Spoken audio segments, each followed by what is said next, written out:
Hey everyone, this is Dr. Michael Wald, and welcome to yet another episode of Ask the Blood Detective. For those new to the show, we talk about all manner of health and wellness issues, everything from nutritional supplements to toxins to electromagnetic influences to, of course, laboratory testing, because I am the self-proclaimed blood detective, which means I use that label to drive me to do better for the people that I work with.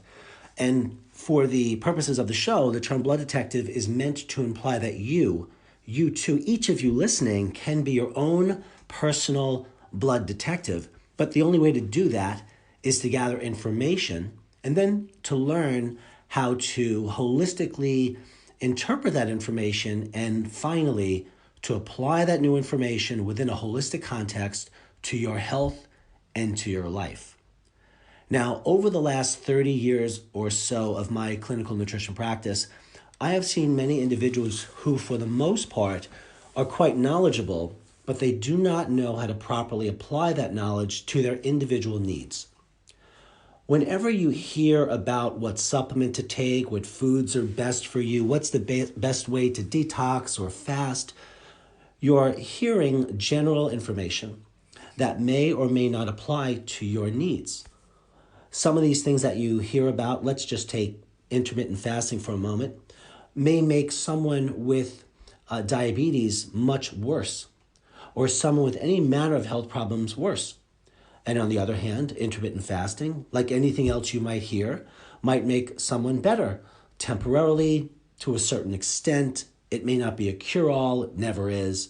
So my point here is to emphasize to you that this show, Ask the Blood Detective, is about putting this information together in your life. So I'll be going over some key points of what I feel we all need to stay healthy. I'll teach you how to stay healthy and how to get healthy in the first place. So all of these guidelines I'm giving you today on the surface may seem very simple, but there's a lot to them, and I'll do my best over the course of the show to describe to you how to apply this information and knowledge to your health. If you have chronic health problems, meaning health problems that you've been dealing with for at least 4 to 6 months, that means you need assistance. And fundamental to all healing is nutrition. So that's my focus, obviously, but there are many ways of getting to what sort of nutrition do you actually need. So I'm going to start by giving a short disclaimer by letting you know that this information that I'm giving you today, like all the information I give on all the radio shows, is for educational purposes. I don't know you, so I couldn't possibly know how to personalize these suggestions for you. So I'll do the next best thing. I'll describe them in a general sense, but with some specifics. Let me start out with a key point when it comes to getting and staying healthy. And that key point is that there is no healthy diet. There is no single way of eating that is appropriate for everyone. And even if you personally are on some diet, let's call it a plant-based diet, which helped you in many ways, that doesn't mean that that is the diet you should stick with. That depends on your changing needs over time as an aging individual in a toxic environment. So I see, for example, people who eat a plant-based diet probably on a daily basis, and many of them are deficient in a number of nutrients. So I believe that it's important to, when you want to stay and get healthy, to recognize that diets may be limited. They may induce nutritional deficiencies or insufficiencies that you must know about, anticipate, and obviously manage. So when it comes to your nutritional needs, we need to recognize that nutritional needs vary from person to person. And even within that individual, even your nutritional needs over time will vary over the course of your lifetime. Now, you know this. Everyone knows this, but few people know how to apply that fact to how to adjust their diet and their nutritional supplements or lifestyle to keep ahead of the aging process and the disease process. Now, one of the ways of doing it is to seek out someone like me, it doesn't have to be me, but someone who can carefully consult with you to figure out your specialized nutritional needs. And they'll generally recommend certain health-related tests that help determine your specific needs. Now, I do want to tell you a problem that I see. It's a very common problem in terms of testing and recommendations by some of my colleagues. I have patients come to me and they have had comprehensive digestive stool analyses, they've had amino acid profiles, they've had fatty acid profiles, Krebs cycle testing, food allergy testing. These tests you must be very wary of. Now, why is that? Let me take food allergy testing first. It is true that food allergies can cause all manner of health problems, but I personally never check for food allergies first on an individual who I suspect has any significant level of inflammation. Even if it's their big toe that they bumped and hurt that's inflamed, those inflammatory mediators circulate, and those inflammatory mediators will cause false positive food allergy tests. So the patient comes in and says to me, Dr. Wald, I have 20 different food allergies. I eliminated them all. I felt better. Well, if you have a gallbladder attack and you stop eating, you'll feel better too until you start eating. My point, though, is even if it's true that you eliminated foods on a test that they were false allergens, usually what that means is the inflammation in your body is causing leakiness in the intestinal tract, and partially digested foods leak out from the intestinal tract into the bloodstream and cause more of an inflammatory autoimmune type reaction, and you name the symptoms. But you'd want to first identify the levels of inflammation and their sources first, so that when you check for food allergies, you don't have all these fake food allergies showing up. It's like fake news, there's fake food allergies, okay?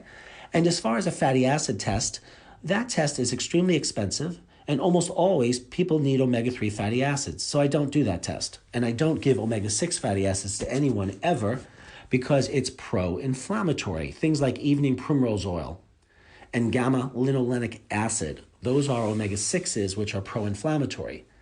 The omega-3 fatty acids, like fish oil, blue-green algae, they are anti-inflammatory. And when it comes to using flaxseed oil, which is a combination of omega-3, 6s, and 9s, I rarely use that because it requires more digestive metabolism, and most people who are sick can't really use it. All right, so we talked about, in general, that there are a couple of tests that we want to be wary of. The point is that why do testing if the results of the testing really don't change what you would do for the person? And those tests I mentioned just don't. But even if you didn't catch all those tests, the point I want to get across to you is that you always want to ask the practitioner, how will the results of this test change what he or she does for you? If they could not give you a very concise response, you know that you should probably not do that test. Let's move on to another point which has to do with health, and that is stress. There is the stress of life, and there is what is called good stress, the stress of exercise when done right, the stress of living, and that sort of stress is unavoidable.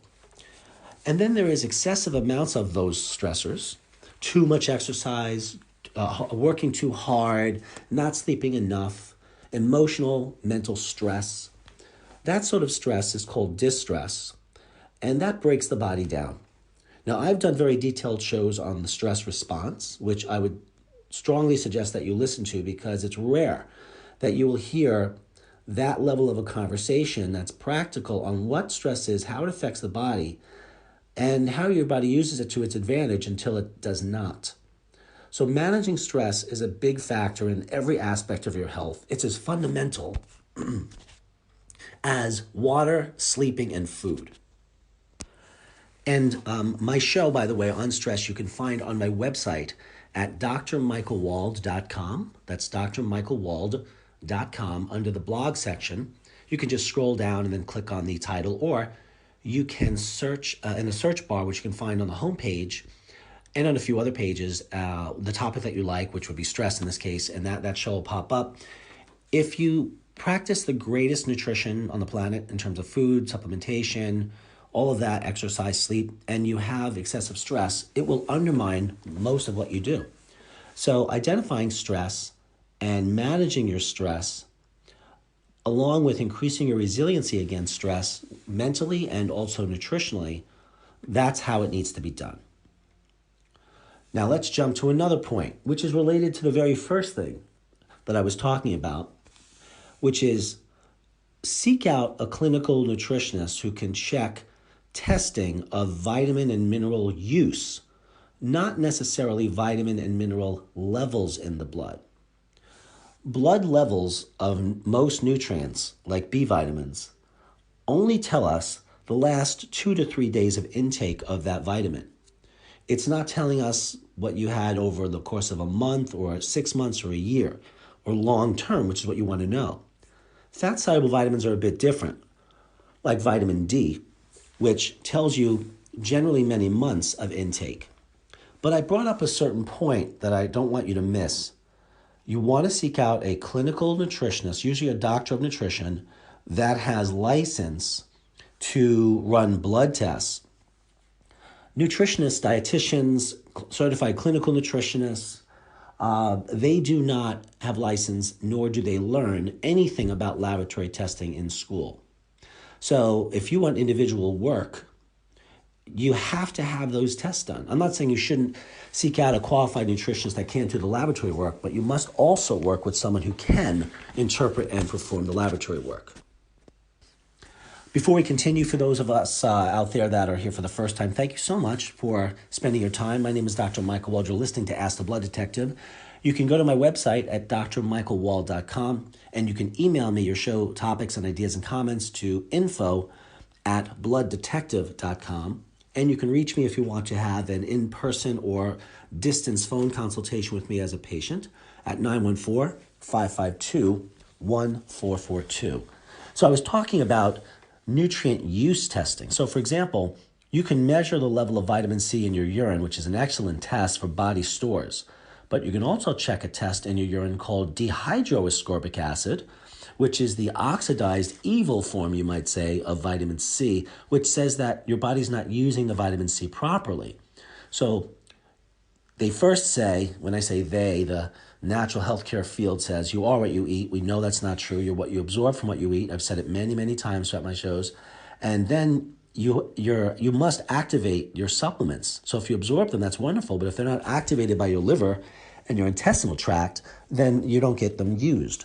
So I always use activated forms of the nutrients that I recommend to my patients because they're not all the same. I was very shocked. Just a few weeks ago, a patient came in with cancer who had seen a practitioner that did a bunch of expensive testing, some of which I mentioned earlier, and then said to just buy these supplements. And the person was left to try to figure out what supplements they need at a health food store. Well, they tried, and they did not do a particularly good job. I mean, how could they with no guidance? Most of the supplements they received were not activated, not to mention that most store-bought nutrients are not pharmaceutical grade. And remember, we've said this before in prior shows, the New York State Attorney General's office has surveyed supplements in the GNC and Whole Foods and other large distributors, and most of their supplementation is void of what's actually on the bottle. So this was on ABC World News Tonight. It was in the New York Times. The article of the title of the article was called "What's in Those Vitamins," and I did a radio show commenting on the New York Times article "What's in Those Vitamins," called "What's in Those Vitamins" on my website under the blog section. And again, you can search for it on a search bar on the home page. So yes, you want to have a qualified nutritionist do tests of use of nutrients. Now here's a couple of tests that you might want to consider for staying and getting healthy. The first is a body composition. And for those who've listened to the show, you know I'm big on body composition. That's an electrical test that is non-invasive, that tells us a lot about your biochemistry, I should say your functionality. It'll let us know your lean body mass. The better your lean body mass, generally the longer you live and the longer the quality of your life span.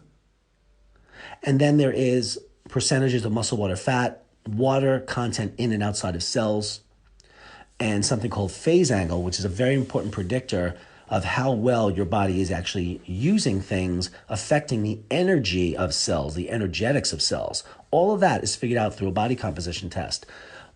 The dietary suggestions I provide with patients are based mostly on the body composition because that tells me the percentage of muscle, water, and fat. And then from that, I can calculate what proteins, healthy carbs, and healthy fats that they need. If you're suffering from any chronic health problem and your body composition is poor, you will have a poor outcome. If your body composition is poor and you think you've done the right things for yourself, it's not working. Everything has to translate into improvement in body composition because body composition is the most accurate single predictor test of morbidity and mortality in human beings. Also, you want to have tests of your bone density, particularly if you're over 50, especially if you have malabsorption and you're over 50. 60% of people over age 50 do malabsorb, which means they do not extract everything from the foods they're eating because of poor digestive function. Now, that can lead to any health problem and certainly can cause bone loss. So I use a non-radiation bone density test called an Achilles heel test.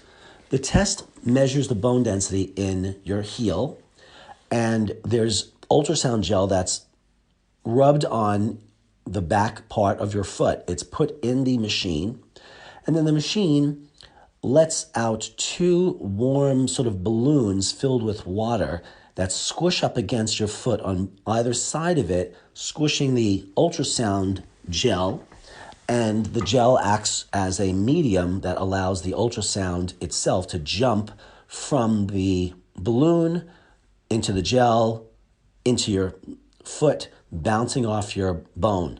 And once the bounce off happens, there's a calculation of bone density. And this test has been compared to the to the DEXA scan, which most of you are familiar if you've had a DEXA scan for bone density before, which emits quite a lot of radiation. But the Achilles test does not involve radiation, and it's just as accurate. So I do that because if a person has any bone loss, that usually goes along with increased heart disease because the bone loss means that you're losing calcium from bones, which can then be deposited in arteries, causing them to become hardened, causing atherosclerosis, which can raise blood pressure to cause all kinds of clogged arteries and things of that nature. Also, when you're losing bone, the calcium can store in your breast tissue, causing breast cancer, or in your muscles and your brain, causing brain fog and muscle aches and pain, and kidney stones, of course, and calcium has to do with blood clotting. So a lot happens when calcium is off. So I recommend that people have a non-radiation Achilles bone density test if you're 50 years or older, or if you have malabsorption, to have it as young as 40. And I have found bone density loss in young people in the area of even in their 30s. And then I might want to perform or consider performing toxin tests of specific toxins. I mean, we're hearing all the time about how toxins are bad. And a toxin, by definition, is something that your body does not desire. It has no positive effect in the body. But there are literally countless toxins. Just to name a few, there's estrogen toxins. There are bacterial toxins made in your body called endotoxins. And there's, of course, mercury toxins and cadmium and arsenic, etc., etc. So there is no one way to detox to handle all of those different toxins. They're just not removed the same way. But this has not caught on yet. Such a basic concept out there where people are still doing these sort of general detoxifications and they feel better. But that doesn't mean they've done anything. There's lots of reasons why a person would feel better. So I'm just saying, if you want to get the maximum effect out of a detox effort, you may want to do toxin tests to find out what the toxins are. And then you can focus the foods and or nutritional supplement suggestions targeting those toxins. Once again, estrogen toxicity, like 17-estradiol, that's highly carcinogenic. But that is removed differently than, let's say, cadmium, which is a metal that's in air pollution and in cigarette smoke, and that's removed differently than arsenic from the body. So there's not any one way to remove all toxins at once. So I tend to look at the entire individual, look at their chemistries, then I develop a plan that keeps every single thing in mind. Then we begin a plan, then we check on certain tests to make sure that what we're doing is actually working beyond just feeling better. I hope that makes sense. And then there is pH testing. And for those of you who know me from the show, you know that this is a pet peeve of mine, how not just individuals, but even healthcare providers that should know better are just not getting this pH thing right. The pH of urine is different from saliva, which is different from blood. We can go on and talk about the pH in the mouth, the pH in the stomach, and the pH in the small intestine, the pH in the large intestine, the pH in the venous blood versus the arterial blood. Venous blood is the test to do overall for body chemistry. And it's a simple test, but it's very important. And I do that on everyone because of the fundamental role that pH plays in health, disease, and repair, because our topic today is how to stay and get healthy. And then there are some other important tests. One of them is called lactic acid. Many individuals, particularly after their 40th birthday, they tend to produce either too much lactic acid or they do not get rid of the lactic acid quickly enough. So what happens is lactic acid, being an acid, lowers the pH of the blood, and that's associated with inflammation and just what they call aberrant function in different places of the body, depending on how your body chooses to respond. Lactic acid is produced also by red blood cells that are not oxygenating properly. So if I find a high lactic acid on an individual, I'm going to want to consider oxygen issues. I might also use hyperbaric air therapy in that individual.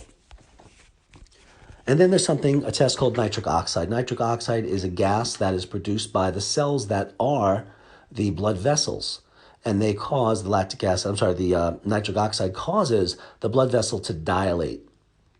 It also acts as a signal molecule, nitric oxide, for a lot of different processes in the body, such that if you're deficient in it, that can lead to many cancers, like breast cancer, for example. There's so much more I could say about these tests, but I'm just trying to give you a sense of the importance of certain tests over others that, like these tests, are so much more useful than a fatty acid test or an amino acid test or even a stool test. Some of you are saying, well, why a stool test? Isn't that useful for like parasites? Well, it can be, but mostly no. Parasites are not usually picked up on these tests because they're adhering to the bowel wall. They're not coming out in the stool. And even when they are, they're very, very rare and scant, and they commonly do not show. The other thing is, even when a parasite does show on stool testing, that does not mean that that's causing your problems. If you have symptoms that strongly suggest that you have a parasitic problem and the test is positive, well, that means something more. That does mean there may be a connection, more or less. So I'm not saying there's zero utility, but I wouldn't necessarily run there first if I thought someone had a parasite. I'd want to look at the blood test. I'd want to look at the white blood cells called eosinophils. They're usually elevated, and they cost nothing when you test that. And I always would want to check my patients for their ability to absorb. Because as I mentioned earlier, after age 50, 60% of individuals malabsorb. And malabsorb simply means that they will not absorb and utilize everything that they're eating. And if you're not utilizing properly what you're consuming, your body will become nutrient deficient. And as it becomes nutrient deficient, it starts to break down and not work as well. And this can be a very subtle process over a very long period of time. So I make sure myself to check these tests out every several months.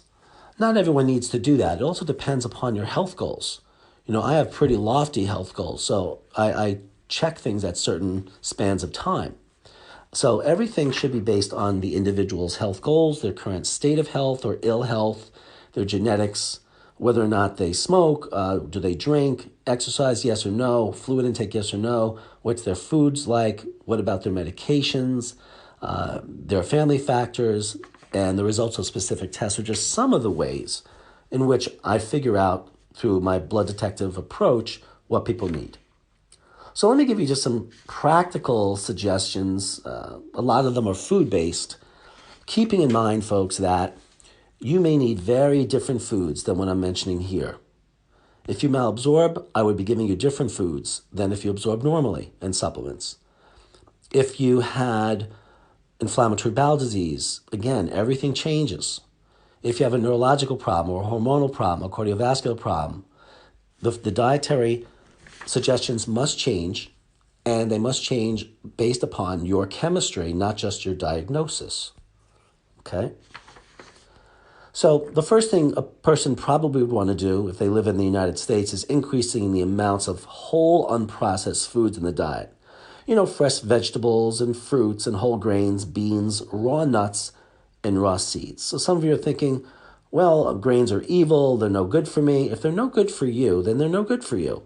That doesn't mean they're no good for others. Not everyone also, by the way, is gluten intolerant. And as far as fruit sugar is very different than sucrose and glucose, which are table sugar and desserty sugars. Fructose, along with the phytonutrients, the plant nutrients, the fibers, the fluids, and other factors found in plants, are practically good for everyone, including diabetics.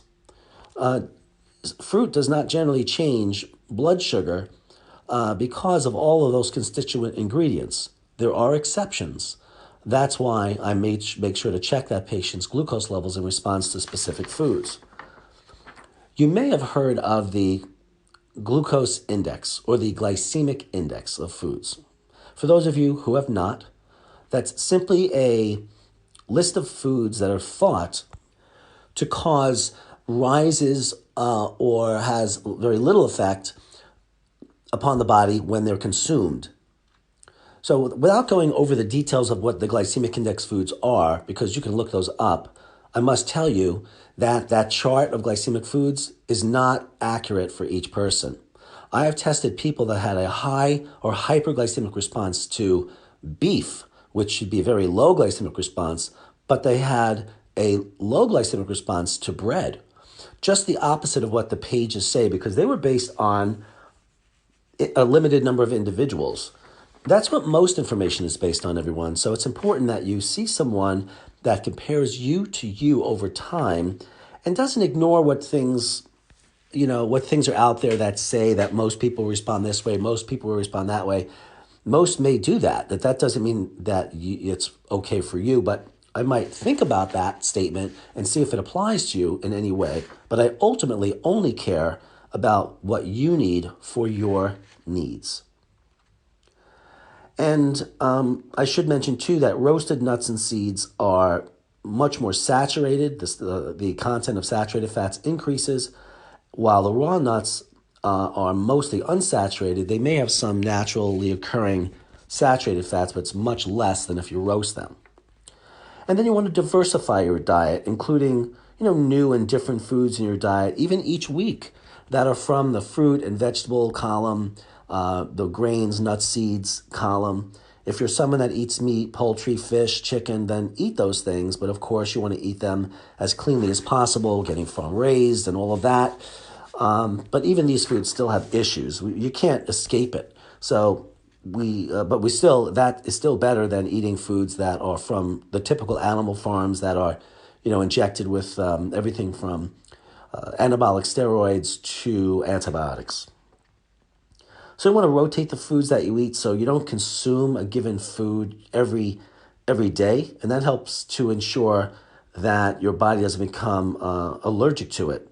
So the foods that you eat most commonly, you can become allergic and have symptoms like headaches, not the typical allergy symptoms like histaminic wheals on your skin, but you just might have a bunch of symptoms that keep happening. So if you keep rotating your foods, it reduces that. So every day you want to have something new, and you want to try to not have the same food every 4 days if you can. Okay?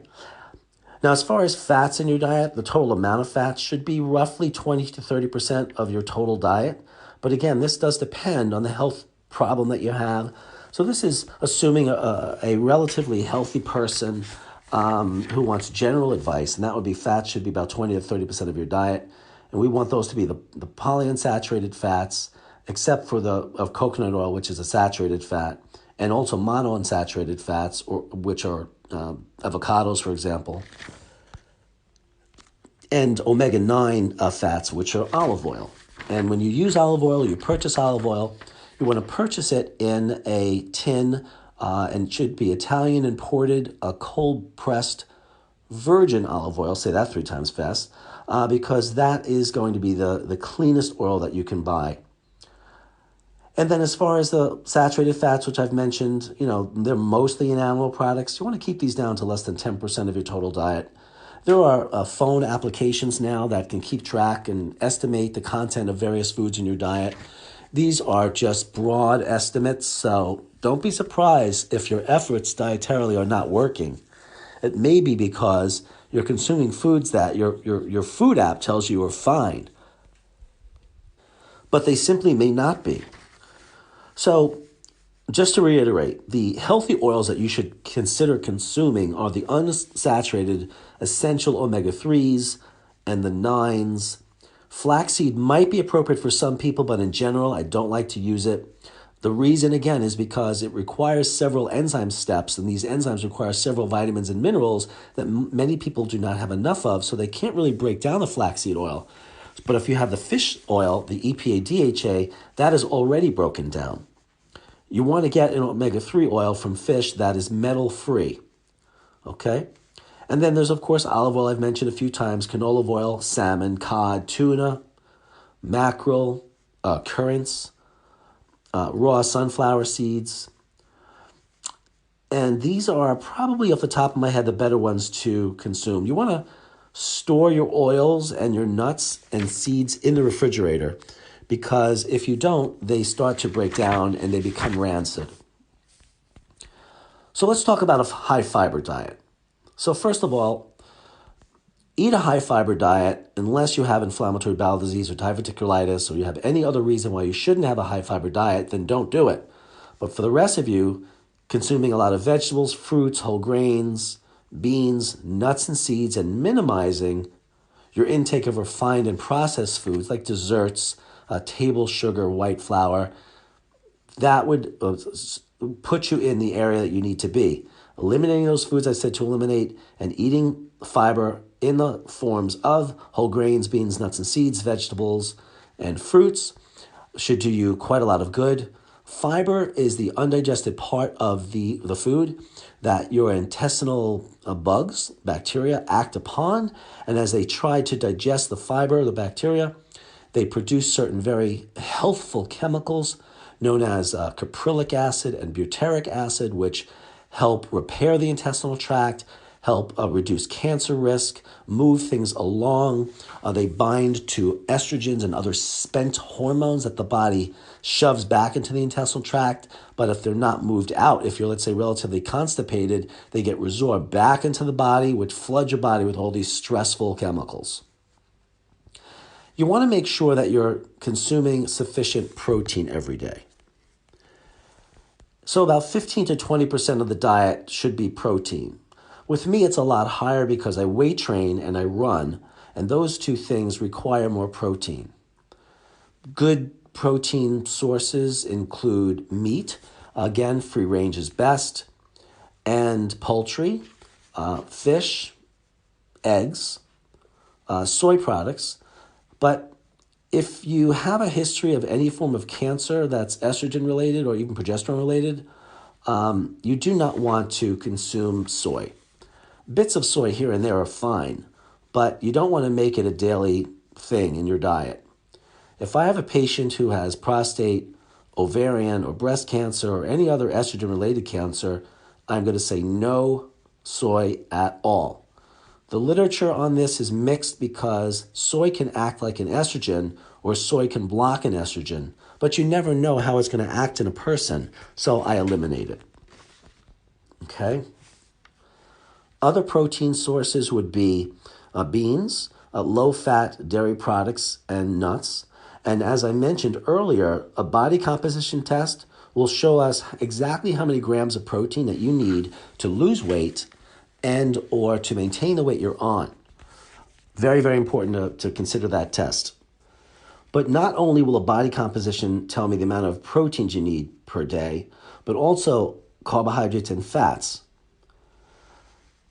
So, for example, you might need 1 gram of protein per kilogram of your weight to maintain where you're at, or to gain more lean mass, which will help you lose weight.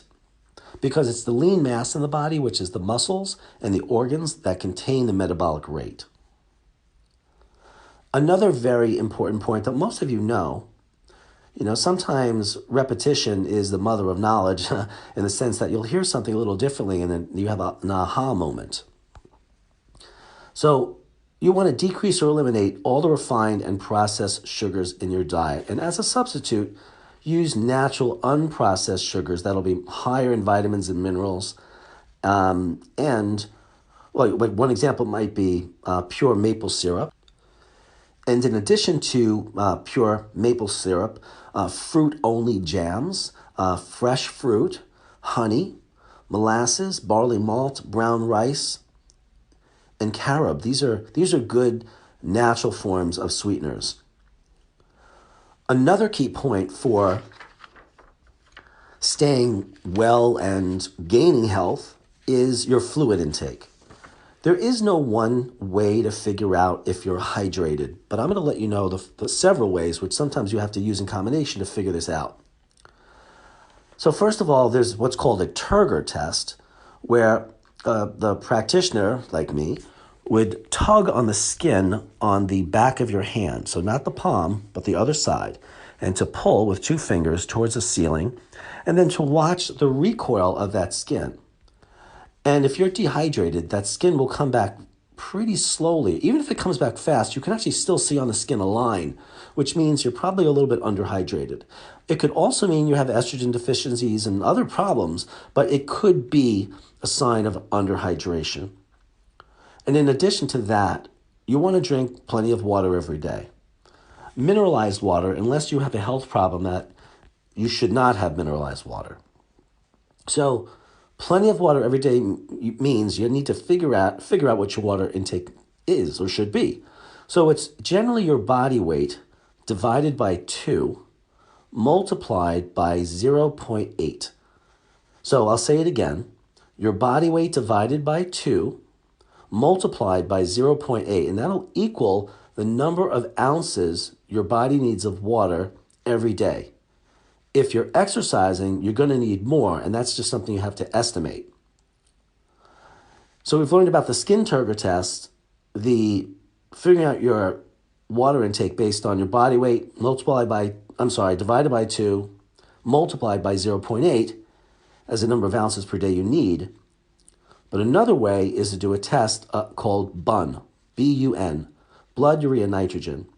When it's elevated, it could mean that you either have a kidney problem or you have a hydration problem. So sometimes you have to put these tests together. And another way to tell is to look at your urine. And your urine should be straw-colored. It should not be clear. But if you're taking nutrients and eating certain foods like beets, let's say, they can easily change the color of your urine. It can be very confusing. So you can't really rely only on that. So these are the different things that I might consider when I'm approaching a patient trying to figure out, what they need from a hydration point of view. And then, of course, how do you fix the hydration? What is the best water to have? Is it reverse osmosis? It depends on the individual. If you need minerals and you drink reverse osmosis water, you're going to sap yourself of all the remaining minerals you have left. So that's unhealthy. But if you consume mineralized water and you have, let's say, hardening of the arteries, then the problem there is you will make that problem worse. So I have to figure that out when I'm sitting before someone looking at the entire health history. Now let's talk about another point, and it has to do with the number of meals you eat per day. So everyone now is excited about intermittent fasting and fasting for 16 hours, let's say, or there's different variations of it. I did an entire show on it called Intermittent Fasting, which you can listen to at my website, which is drmichaelwald.com, and just search intermittent fasting in the search bar on the homepage, or go to the blog section. And just a quick hello out there for those of you listening. My name is Dr. Michael Wald. You're listening to Ask the Blood Detective. The topic of today's show is how to stay and get healthy. We've talked about stress. We've talked about tests of absorption and pH and your body composition. We've talked about eliminating refined and processed foods and food combining. We've talked about healthy fats, proteins, carbs, things of that nature, the importance of fiber, how to determine the amount of protein that you need during your day. We've talked about the role of various sugars and how refined and processed sugars are very different than fruit sugar. And if you're eliminating fruit sugar in the form of fruit, you could be exchanging that for an increased risk of many different types of cancers. We talked about how to figure out your water intake through a number of different methods, which you might need to combine by pulling on the skin on the back of your hand, called the Turgor test, to calculating the number of ounces of water you need by taking your body weight, dividing it by 2, multiplying that by 0.8, giving you the number of ounces you need each day. Or you can look at a blood test at your blood urea nitrogen, or you can look at your urine color.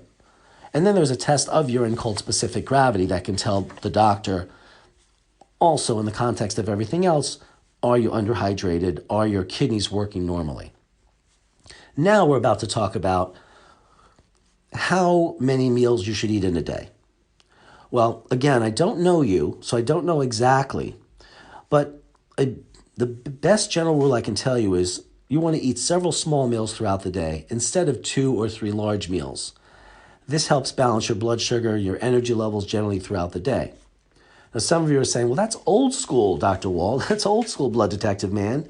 We're talking about intermittent fasting now. Intermittent fasting may be appropriate for people. I do not find it appropriate for most of the people that I see. I had a woman with cancer who was losing weight over 25 pounds in a few months. And as I was questioning her, she admitted that she was doing intermittent fasting, and she was told that this intermittent fasting might reduce the side effects of chemotherapy. Well, my intermittent fasting might do that. And I looked at the studies on this, and it did seem to suggest that, except she's trading off losing lean body mass, which certainly is going to but the weight loss is going to worsen her outcome.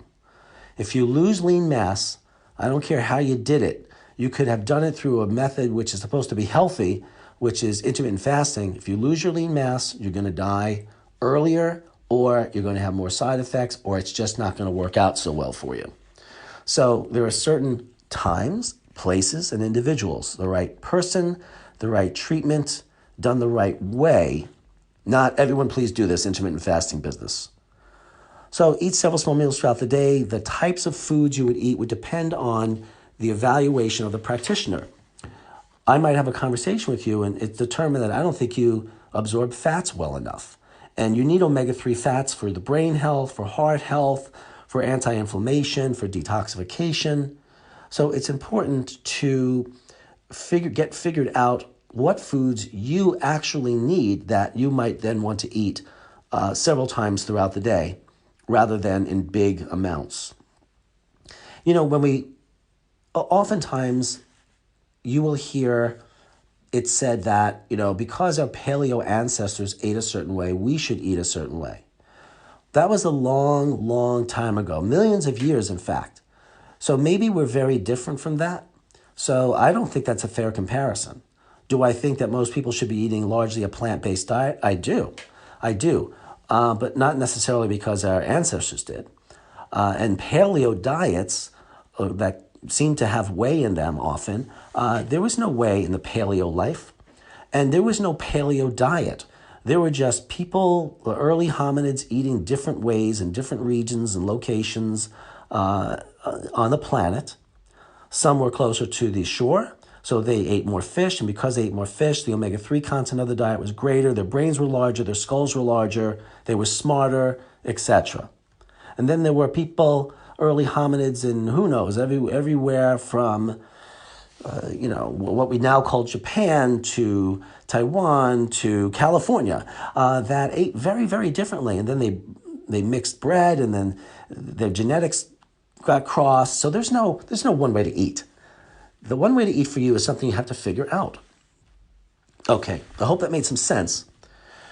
Oh, I mentioned something too yesterday. A patient brought up to me that the relative of theirs with cancer, breast cancer, drinks a lot of alkaline water. I've said this before on the pH Lies show, that alkaline water is mostly harmful. Unless you have ulcers or esophagitis or gastritis and you've been recommended to take antacids or proton pump inhibitors or H2 blockers, but you don't want to take those. So if you said to me, Doctor, what would I take if I just do not want to take those? It would be alkaline water, because that's the situations where you would need alkaline water to alkalinize your intestinal tract. But for a person drinking that all the time, you're going to alkalinize your digestive tract, which is going to cause malabsorption. It will cause the overgrowth of infectious bugs in the intestinal tract. Because it's shutting off your stomach acid, the alkaline water, you're not going to ionize your calcium. So calcium is going to deposit in all the wrong places, which is bad for breast cancer or anything. And you will not cleave B12 from proteins in your foods, and you will increase your risk of upper respiratory tract infections. You reduce your overall immunity. So this alkaline food business is mostly garbage for those reasons. And if some of you out there disagree, I want to know why. And we'll address it on the show, I promise. Because if some of you teach me something that I didn't know that's correct and I verified it, I'm going to share it with everyone. So a few remaining practical points when you want to maximize your health span and your lifespan. Number one, chew your food thoroughly. You want to chew your food until it's a liquid, basically. And that will reduce stress upon your digestive tract, and your body can use that energy for something else. And you can extract and will extract more of the nutrition from the foods when you chew more thoroughly. The other thing I would suggest is don't drink fluids with your meals, because you might dilute your stomach acid, causing or worsening digestive problems. So if you're eating your foods and drinking, it's just chemistry, really. You're just diluting your stomach acid. It might take 5 minutes to come back to normal. It might take 15 minutes. So by that time, food sitting in your gut, it can cause problems. If you have to drink something during your meals, well, drink water, but sip it. Don't swallow it down in large amounts. Does that make sense? Okay. The other thing would be to always take a good multivitamin mineral, unless that multivitamin mineral contains things in it that you should not be taking. If it contains iron and you're not iron anemic, then you should not take it. And if you are iron anemic and you do take an iron-containing supplement, that can cause iron excess accumulation.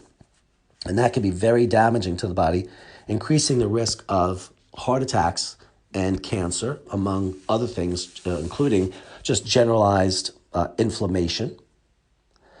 I don't usually prefer multivitamins because I base my recommendations upon a careful consultation and intake and nutritionally oriented exam and questionnaires, along with specific testing and everything else you bring to the table, your goals, your responses to my paperwork that I would have you complete. And that usually sheds light on quite a lot of what your needs are. So then I put together a plan that's built around you. And then another thing that might be of use for just living better would be to consider food combining.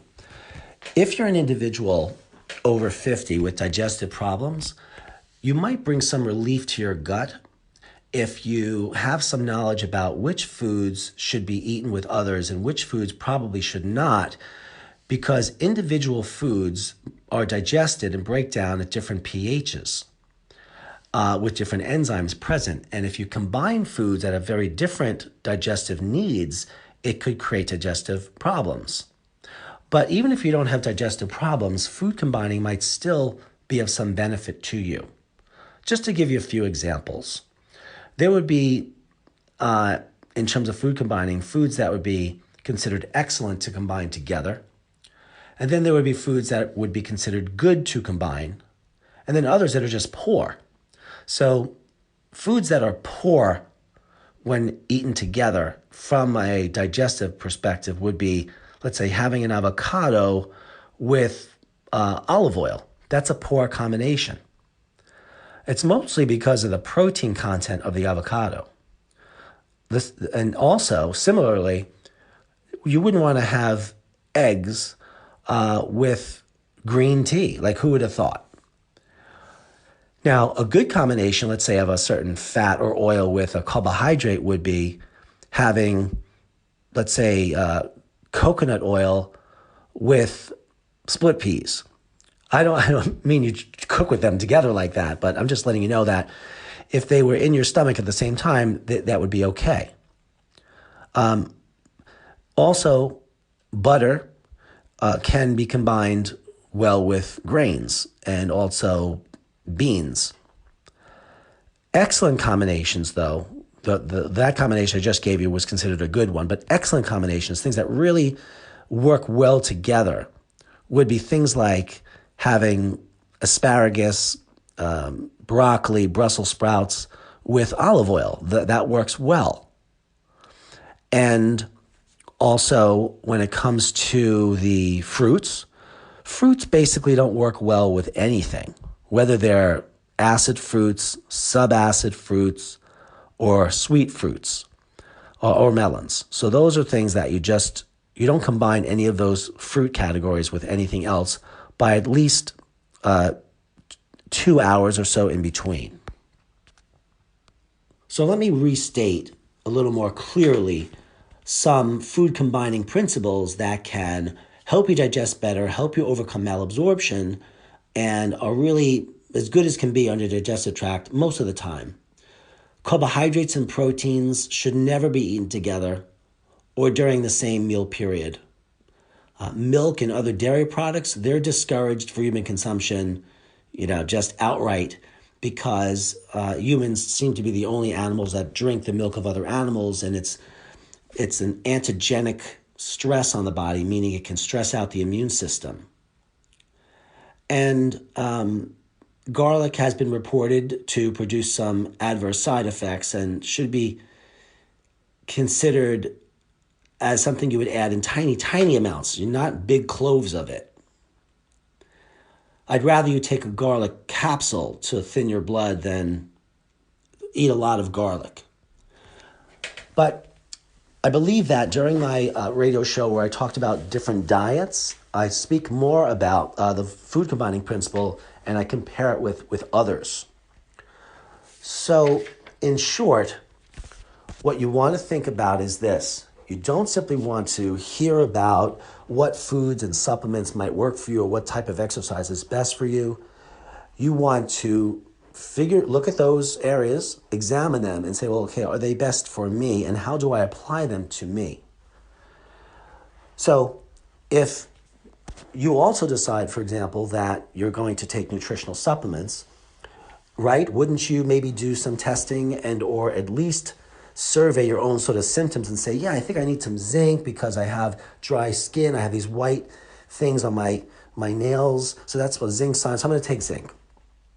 And other times you're going to say, well, maybe I need some vitamin A because I have very dry skin and these bumps on the back of my arms, which, by the way, they call vitamin A bumps.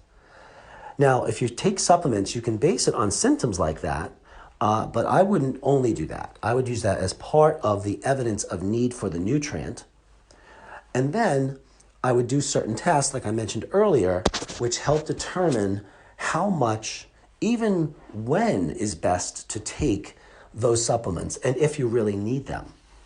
Sometimes the best test of, let's say, zinc need is the speed of a white blood cell under a microscope, not a zinc level in the blood. A zinc level in the blood, as I mentioned earlier, really is only good enough to tell us the last 2 to maybe 4 days of zinc intake. So it doesn't mean that is, again, a month or 2 or 3 of a deficiency if it shows up that way. It may not be a deficiency at all because the blood levels, they can go up and down, even from hour to hour. So it's best to investigate functional nutritional tests when they're available. They're not available for every nutrient. So a functional test of zinc, as I mentioned, would be if you give zinc to a person who's zinc deficient and if zinc caused a sluggish immune system, then their immune system will improve because the speed of their white blood cells, especially the neutrophils, will improve. Then I also mentioned earlier on that if you have enough vitamin C in your body, well, that's great. You can figure that out by looking at your urine vitamin C, because if you have enough in your body, it'll spill over eventually into your urine. If it's not in the urine, it means you don't have enough in your body. Now, that's a level. But if you check in the urine something called dehydroascorbate, that is a breakdown product of vitamin C, and that can indicate that you are not using it normally because you're deficient in other antioxidants that would have recycled that dehydroascorbic acid, turning it back into ascorbic acid, vitamin C. So remember, you're all honorary blood detectives, so I'm giving you this kind of detail. I also realize you have the ability to listen to the show again if need be, if there were ever a time that you needed to go back on this information. You can also email me at any point. I can't provide you specific information, obviously, about your health, but I can answer certain questions. I might direct you to my blog to post the questions so that everyone can benefit from your question plus the response. So I'm going to leave you today with all that information to think about. Hopefully you'll apply some of it. And to just remind you, let me know the topics you'd like. I only do the topics that you like. You can email me those topics at info@blooddetective.com. And you can also email me at Dr. Michael Wald. I'm sorry, that's not the email. The email I just gave you, info@drwald.com. Or you can go to the website. You can look at the blog section. You can search for lots of content there, which is drmichaelwald.com. And if you'd like to work with me personally to get this health building done, I'd be happy to do that.